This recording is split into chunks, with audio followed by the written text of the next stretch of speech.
भाइ सानो भए पनि ढुकुर चाहिँ ठुलै रहेछ। पहिला भिडियो हेरौँ त्यसपछि यसको कमेन्ट्स गर्ने है त।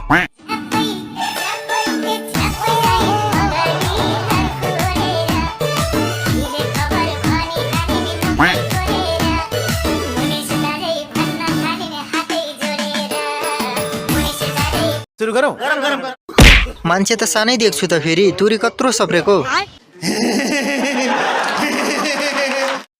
केटो 2 फुटे भए पनि खेलौना चाहिँ गतिलै लिएर आएको रहेछ। भाइ तिमी भन्दा त तिम्रो सानो भाइ ठुलो रहेछ त। पक्कै स्वतन्त्र पार्टीकै होला, घन्टी बजाउँदै हिँडिरहेछ। बालेनको घन्टी कहाँ गयो भनेको त यो भाइले झुन्ड्याएको रहेछ। सानो भाइ पनि सँगै नाचेको छ त भाइ।